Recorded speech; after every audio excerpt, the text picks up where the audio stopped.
everyone, welcome to HW News. Today we are going to talk about the Supreme Court observation on the COVID-19 situation in India and the two main aspects regarding it. But before that, if you are watching this video on YouTube, then please make sure you subscribe to our channel, you like this video and you comment below this video. And if you are watching this video on Facebook, then please do like our page and share this video to as many people as possible. Today, the Supreme Court of India continued to hear its suo motu plea on COVID-19 management in India, and it had some series of observations regarding it. Although the court deliberated on several different aspects of COVID-19 management, we are going to talk about two highlight instances. One, Supreme Court order on people using social media to call for help during the pandemic, and second is Supreme Court's observation regarding vaccination drive in the country. But before that, let me tell you what is the COVID-19 situation in the country today. In the past 24 hours, India has recorded more than 3.86 lakh coronavirus cases and more than 3,000 deaths. This is yet another high in terms of cases. The suo motu case was heard by the bench of Justices D.Y. Chandrachud, Justice S. Ravindra Bhatt and Justice L. Nageshwara Rao. So first, let's talk about citizens using social media to amplify their SOS calls. Let's talk about it. The second wave of the pandemic has shown us the worst. Our public health infrastructure crumbling under the pressure, people struggling to get even basic health facilities, struggling to get medicines, beds, oxygen cylinders, or even ventilators or ICU. Amid this dire situation, social media has become a platform to coordinate the relief efforts.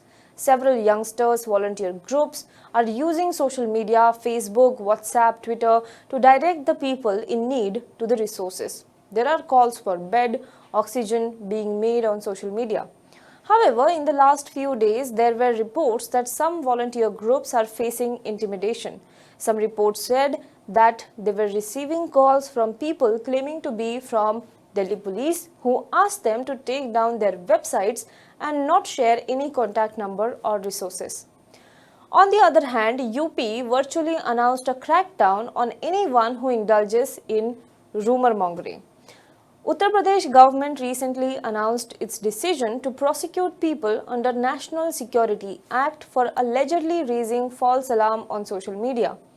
UP Chief Minister Yogi Adityanath had asserted at a virtual press meet recently that there is no shortage of oxygen in any private or public COVID-19 hospital in the state and that action under National Security Act may be taken against people who are spreading rumors on social media.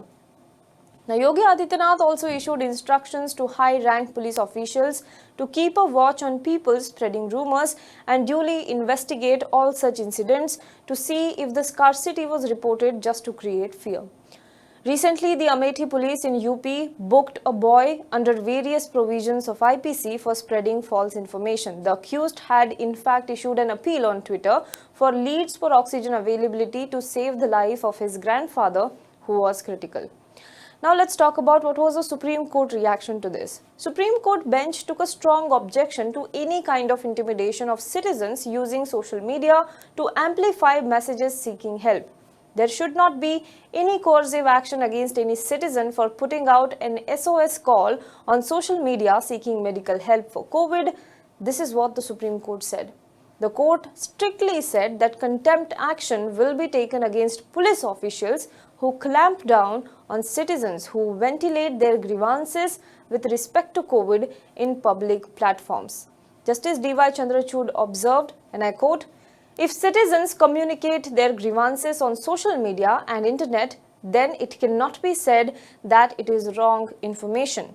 The court added that clamping down on any information by the authorities will be treated as a contempt of court.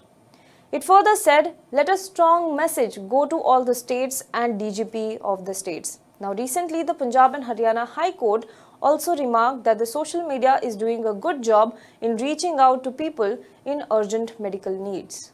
Now let's talk about vaccination drive. India has launched its vaccination drive in the month of January. However, 3 months later, the process is marred with many glitches. Several states have already raised flags over shortage of vaccines. On the other hand, the vaccine supply has also come across as a major issue. From tomorrow, India is opening up vaccination for those above 18 years of age. Currently, we have two vaccines, that is Covishield and Covaxin.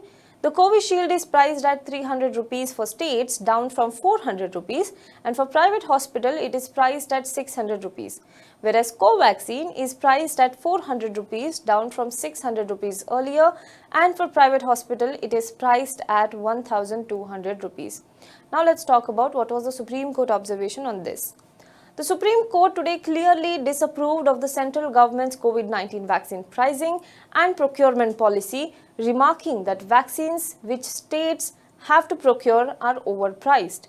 The bench did not pass any binding directions or order in this regard, but also asked the centre to examine the issue religiously. The court asked the centre to take entire responsibility of the vaccine procurement and then its distribution to the states. It said the centre should not leave it to the manufacturers.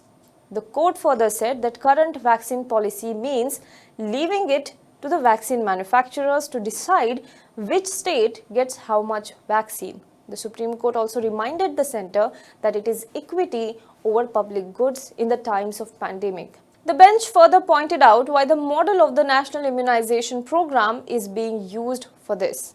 The judges also took notice of differential pricing of the same vaccine for the state, centre and the private hospitals. Now, Justice Ravindra Bhatt, who was on the bench, also said that 4,500 crores were funded to the organization for the development of the vaccine. Then we also own the product. The same manufacturer is now saying that 150 rupees will be charged to you and 300 to 400 to the states. At a bulk level, the price difference will be 30,000 to 40,000 crores. Why must the nation pay this? This can be used elsewhere. Why can't the central government get in bulk and then the states have it picked up?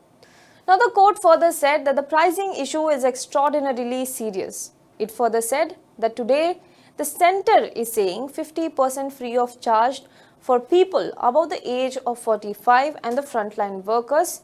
But the rest 50% the state have to negotiate from the private sector for the age group between 18 to 45. We have 59 crore Indians today in that age group. Also, a large segment is under-resourced, poor, marginalized, SC, ST, etc. Where will they find the money? We cannot follow this private sector model in the times of crisis. The court also noted that India is paying higher price for the vaccine, even more than the countries like the US and EU countries. At the time of recording this video, the Supreme Court bench is still hearing the case.